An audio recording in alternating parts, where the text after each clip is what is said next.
Welcome everybody to the second semi-final between Luca Marini at the top of the screen and Josh Grace at the bottom. I was a little bit late getting to this, so I missed Modern, which Luca won. So Luca's one format now away from advancing to the grand final to play Emerson Lardy. Josh Grace has to come back and win Legacy if he's to advance to the grand final. As I say, the winner of this match plays Emerson Lardy to determine who is the grand champion for Season 5.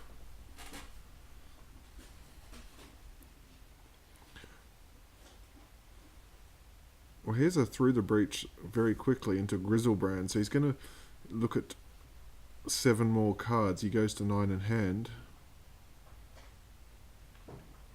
Looks at 7 more, so he's dropped to 4 here.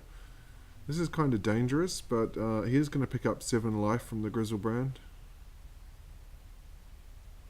You can see in Josh's hand there's no counter spells. He's got 2 True Name Nemesis.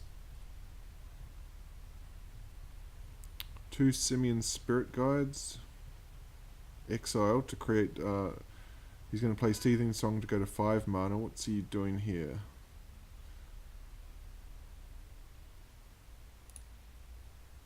My guess is a Blood Sun and a Chalice of the Void. There's a Chalice for 1. So that a Chalice on 1 is really backbreaking for these Delver decks. It shuts off Ponder, Brainstorm, Lightning Bolt, Delver.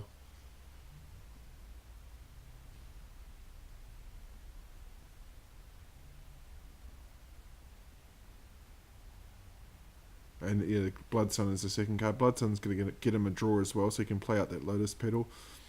So this does not look good now for Josh. Blood Sun's going to actually shut down fetches. So Josh is not going to be able to fetch. You can see all lands lose all abilities except mana abilities. So Wasteland is not an option. Wasteland will tap for mana, but it cannot, for example, take out that Ancient Tomb. And is he going to pass the turn here? Yep, so we'll see if Delver is going to flip. It's not. He's taking a second Delver. He'll play out a Pyromancer. He's still in for shout here. He just needs a bit of stability, because Luca doesn't have anything on the other side at the moment. You can see here he has a 3 to... Oh, actually no, he has a 3 to breach into Grizzlebrand. So this is another 7-point hit, plus draw 7 cards.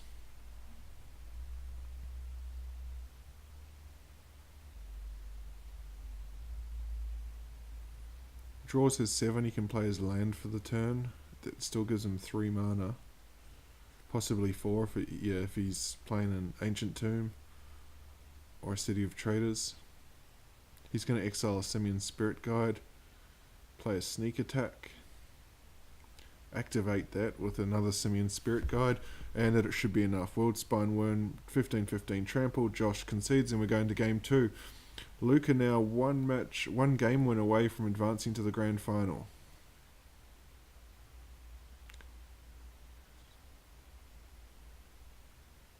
Not a good start. He's mulled to 5 here. You can see he's got the sneak attack and the target for the sneak attack, but if Josh has got any counter spells on the other side, which he doesn't currently, but he has a Brainstorm there, this is going to be a huge problem for Luca. Counter that sneak attack, and this whole plan falls to pieces. Josh will lead off with the Deathrite Shaman.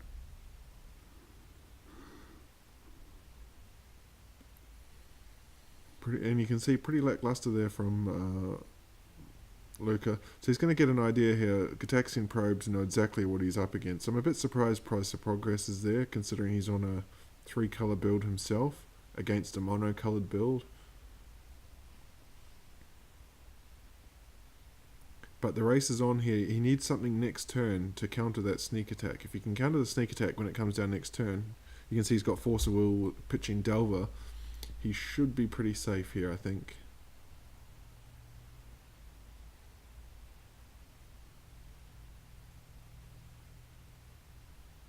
So there it is. Pitch the Delver.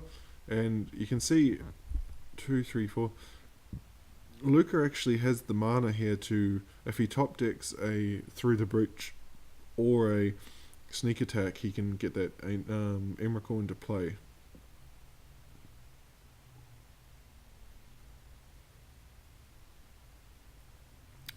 Josh getting aggressive with the lightning bolt there. He untaps. Ancient Grudge coming for Crucible, I'm guessing. Passes the turn because there's still plenty of instants and sorceries for Death Rites to gobble up. You can see plenty of them there. He's got to tap black, and they lose two life. So he's going to be able to do 4 a turn at this stage.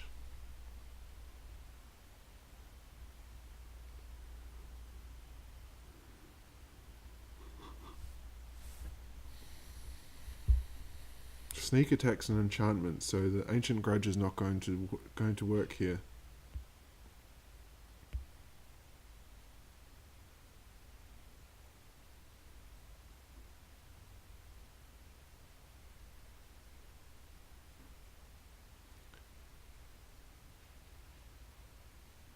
You can see just nothing going on Luca's side. So again, we're going to get the 2 taps from the 2 Death Rites. 4 more damage, drop Luca to 7. Finds a Daze. 1, 2, 3, 4, 5. Daze is no good here because he can pay the 1. Still cannot find... Is he just dead here? Yeah, if the cards are in the grave, which I don't think they are now, he's just dead. Price of Progress finishes him anyway. So we're going to game 3. Josh stays alive.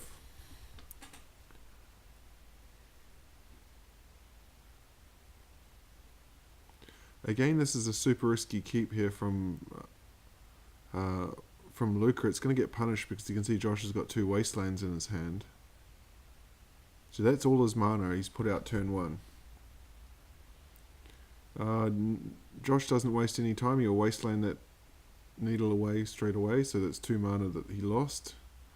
And Luca just has to pass the turn. No lands.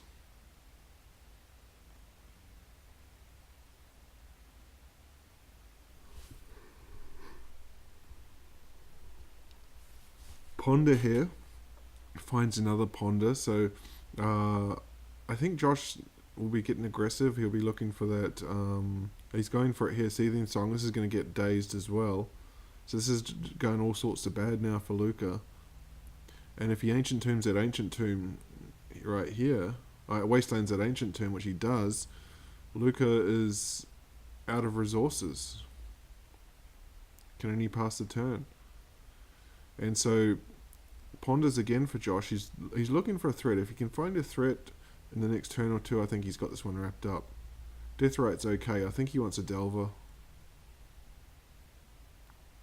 Because you can see Luca's a long way away from being able to do anything. 3 Force of Wills in hand. This does not look good. So Death Right can start going to work next turn once the Summoning Sickness is out.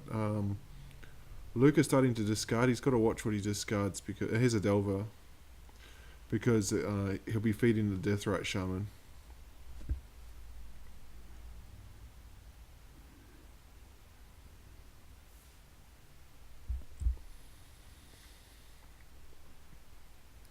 Down to 16. So he's going to get a look here with the Delver, and then if he doesn't like the card that he's got, he can just crack that polluted Delta and get something else, which is what he's going to do. It flips anyway. He doesn't want whatever the card was, so I think it was the Gataxian Probe.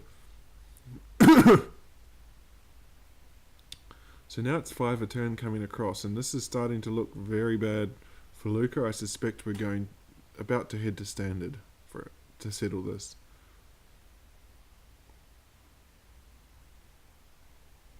You can see now Josh is also in a position where he can hard cast those Force of Wills.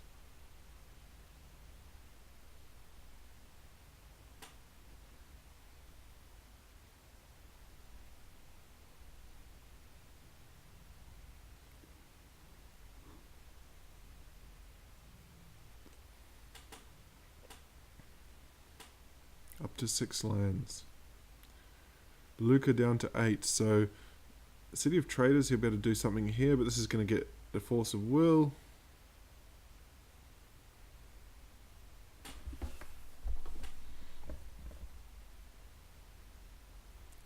Deathrite eats him down to 6.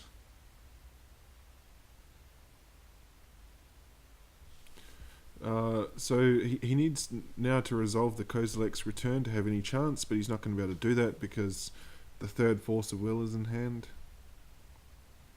And that will lock it up. Josh is going to send it to Standard to determine who the finalist is.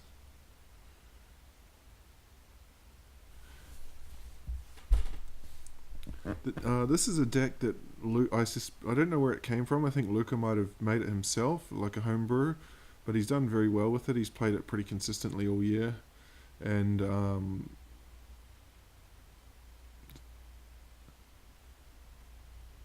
he's up to 2 life. I'm going to keep track of this. Yeah, Luca's played this deck pretty consistently all year, and with quite a bit of success as well. It's just a mono white with a ton of enchantment removal with his Wincon as approach.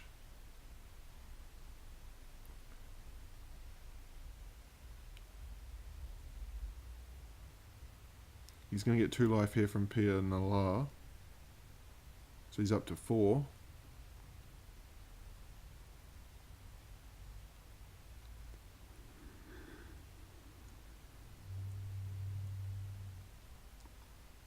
This is really tough for Josh because Standard, I mean even Modern, doesn't have a lot of enchantment removal.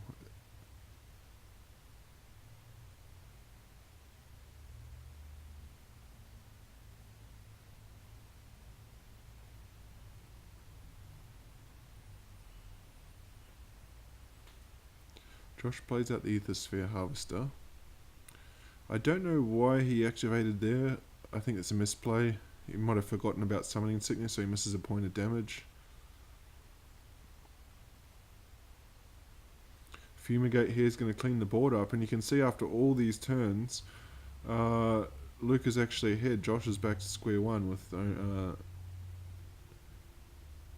22 life on Luca's side, but Veteran Motorist is not going to be able to crew the Ethersphere Harvester here because of the authority of the consoles, which is just doing serious work. I think that's about 5, about to be 6 life gained from it. Next turn he's going to be able to hit for a decent chunk. See Luca now starting to use that treasure map to scry on upkeep. What's he going to target here? He got the Ethersphere Harvester. I think I would have taken the Scrap Heap Scrounger there.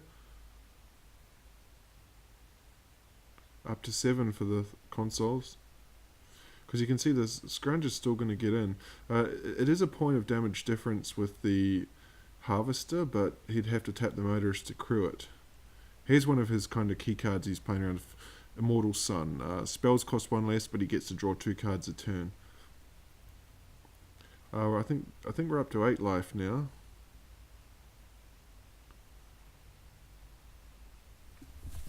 And there's actually a 2-turn clock on the board. Immortal Sun draws 2 cards. He'll draw another one, so that's a nice pickup cast out. You can actually remove Hazoret plus one of the creatures here. He probably doesn't mind too much about the Scrap Heap Scrounger as he just baffling ends it now because his removal Fumigate's the only thing that actually puts the Scrounger in the graveyard. Josh draws a Heart of Quran. And in comes 9 damage, but I suspect Hazoret's going to eat a cast out.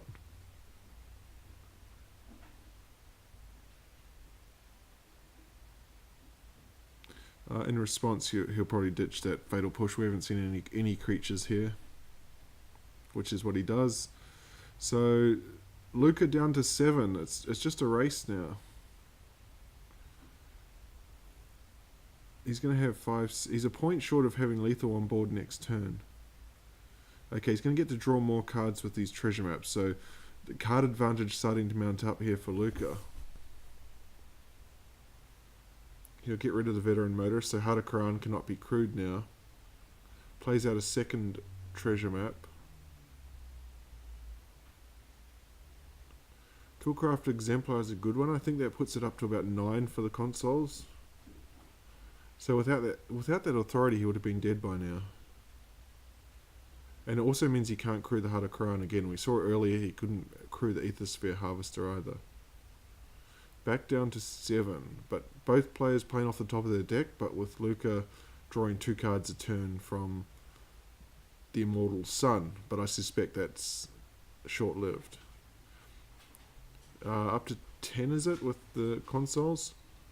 Abrade the Immortal Sun, so we'll stop that 2 cards a turn draw there.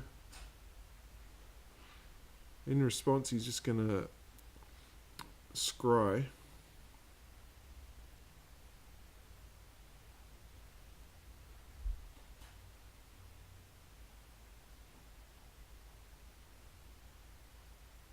Ixalan's Binding is a good pickup here. I wonder what he's interested in. I would be tempted to go the Toolcraft Exemplar, because he can't crew the Heart of Quran. Or Heart of Quran means that, yeah, so he's going to get the Toolcraft Exemplar, and that means that Josh cannot play any more Toolcrafts. And of course he draws one. That's Murphy's Law right there. This does make Bomat Courier a more attractive option to sack, to get rid of that Toolcraft. Luca down to 7. He's just been hanging around that forever though. He'll scry with the treasure map, so he's going to get another treasure map flipped here.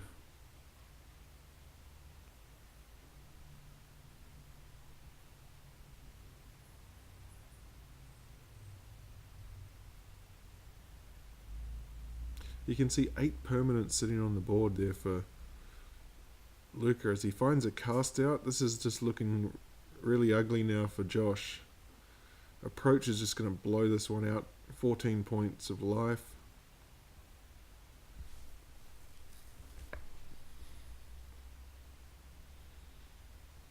So it's a 1-2. It's about a 5-turn clock. Well, Hazoret's definitely a clock.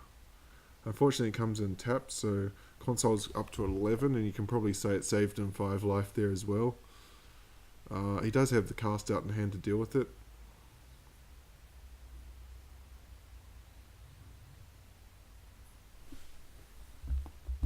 And a baffling end. That's his 4th baffling end that he's managed to find.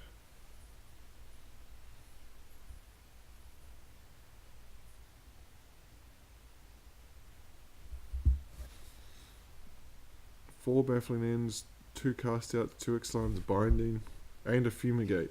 Fumigate's not so good on this board because it can't hit Hazoret. Baffling End's just going to completely wipe this board with cast out, because he's going to baffling in the Bomat Courier and then cast out the Hazoret. Josh sacks it in response to get some cards. Cast out the Hazoret, and this is really hopeless now for Josh. And he's seen enough. He's conceded, so we're going to go to game 2 now. That's a terrible hand for Luca to keep. Just a treasure map. He's taking a mulligan. He's going to go to 6. That's not too bad, actually, that hand. Josh, once again, facing sudden death here. Needs to win. One positive here for Josh is there was no authority of the consoles there.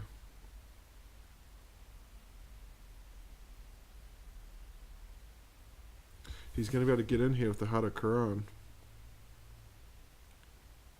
This is an out-and-out race, so Bafflin's going to take care of Scrap Heap Scrounger. Josh has got to get in and get the damage done before there's a second Scrounger to crew Quran again. So down to 12 very quickly.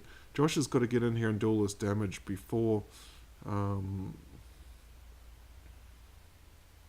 what's Ixalan on? I'd be inclined... He went Heart of Quran. I would have been tempted to go Scrap Heap Scrounger there.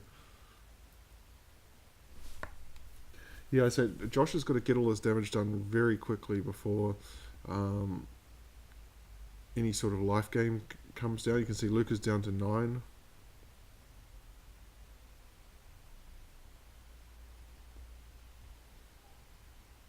Plays out a treasure map, so Luca's going to be able to crew that Aethersphere Harvester here, though.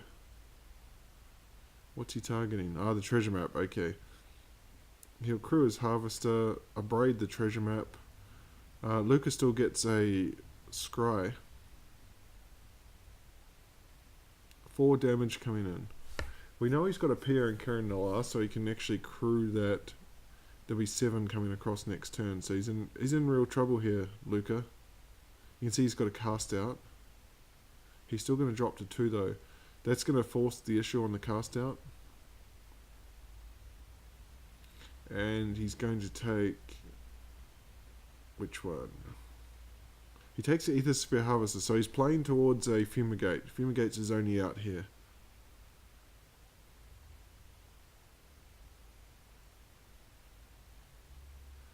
He picks up a Regal Caracal.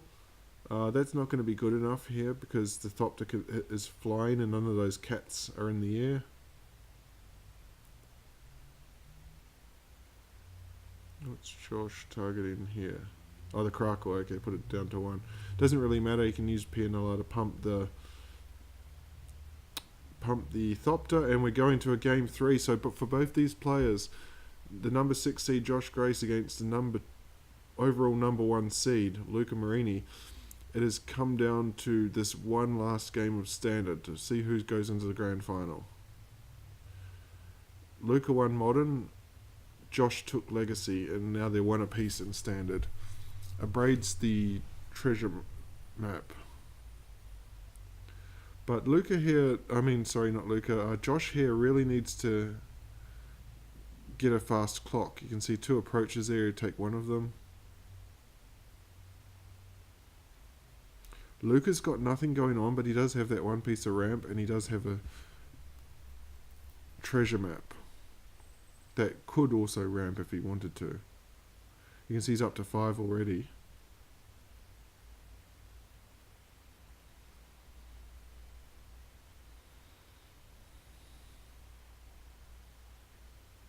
Josh, just a nice little play there. He uses the treasure map before the Bomat Courier to do a bit of filtering of what card he wants the Courier to gobble up. So he could feasibly play that out next turn. He's going to Thopter arrest the Bomat Courier, I'm guessing.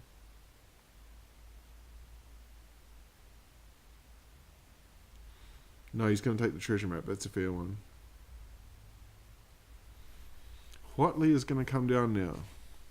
This is a popular card. You can see he's probably just going to make 3/3 dinosaurs with it for 0.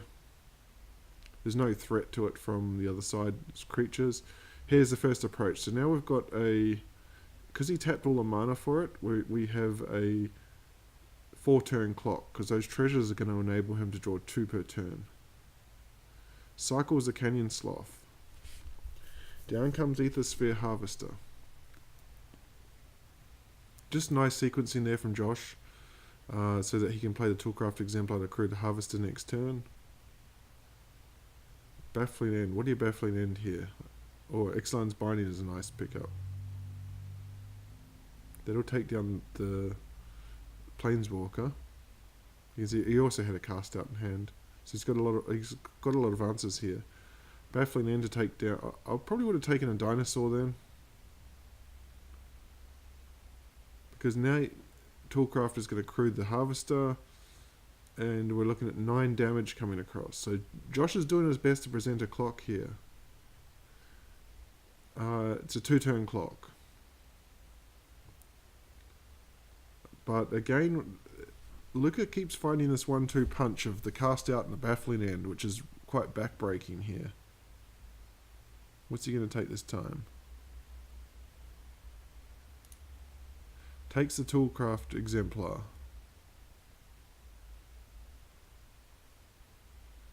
Josh can only find a Bomat Courier. Needed something more powerful than that. It can crew the Ether Sphere Harvester, and that's going to, in response, bring a cast out. So Josh still has a 2-turn clock on the board, but I believe Luca can draw his second approach next turn because he still has that 1 treasure, so he's going to be able to dig 2 deep. He actually sacks that to draw the extra card. Okay, so he would have been 1 short if he didn't sack that, so it's nice counting there from Luca. Plays that approach, and Luca Marini is into the grand final to face